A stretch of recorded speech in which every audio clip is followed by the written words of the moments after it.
infective backache. When we say infective backache in India, we are talking about tuberculosis. Yes, you can have lot of other infections in the spine which can be dealt with and are seen but are relatively rare. When we talk of infection in spine in India, we are meaning basically tuberculosis. And these days we have to understand two other things. That tuberculosis is started to behave very oddly, very differently, and all Mycobacterium tuberculi are not exactly the same. They are atypical mycobacteria also, and lot of mycobacteria have been become primary resistant. So we need to detect them, we need to treat them. And brucellosis is a infection which can mimic tuberculosis. However, pyogenic infection of the spine is rare. Now coming to the infective thing in the specific sense of tuberculosis. Remember this, in today's day and world where MRI is done by even Jhupadpatti class without asking you, because they get it in concession at multiple places, it is a crime not to ask for an MRI of the lumbar spine if you suspect even 1% that this is infection. It is high index of suspicion that will pick you up a cox spine early. And why do we need to pick up a cox spine early? Because if we are able to treat it early, the structural damage will be minimized, and hence the reconstitution of the whole vertebral complex will be so good that you are not left with any trouble like a kyphosis or a long-standing deformity which can ultimately lead to late onset paraplegia or paraparesis or whatever. So it is reconstitution of the structural integrity which is important to be got if we pick it up early. We don't need to wait till the classic gibbous takes place where you used to pick it up only on an X-ray. Remember, X-ray pickup for a cox spine needs 30% of bone destruction to be there for it to be picked up on a plain X-ray. So you can't wait till that long is what I'm trying to say. You need to pick them up early. And how do we pick them up early is by high index of suspicion. So MRI is very sensitive and it's very early in detecting tuberculosis of spine, but MRI cannot be the only criteria of diagnosis and starting treatment. In today's day and time, it is imperative to get a tissue diagnosis. That's the reason why I'm talking and keeping this slide for longer.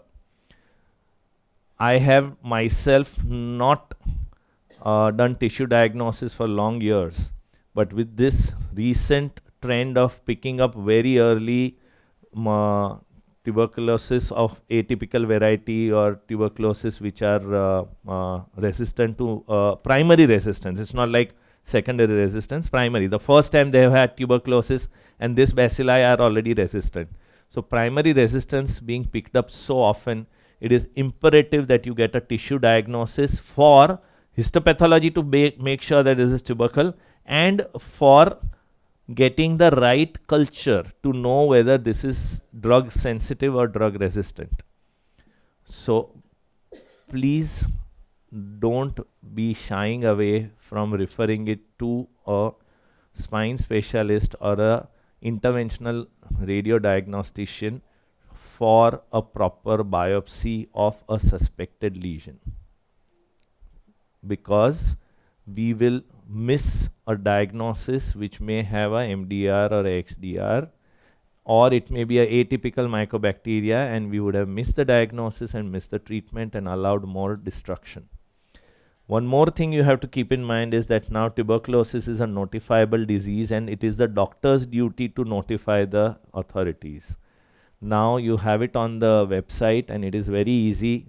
The doctor just has to go to that website and notify the patient's name, address, diagnosis, date of diagnosis, and what treatment was started.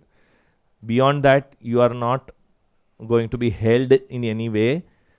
It is the duty of the particular website wala people who are holding up onto the tubercle registry, that they will see to it that the patient is getting the right treatment, or if the patient is getting faulted in taking the right medicine. In Cox spine, you will no more get the classic symptoms of constitutional malaise and fever and loss of appetite and loss of weight and all. Of course, if it is there, it is a classic mold, but it is not necessary that you will get it every time.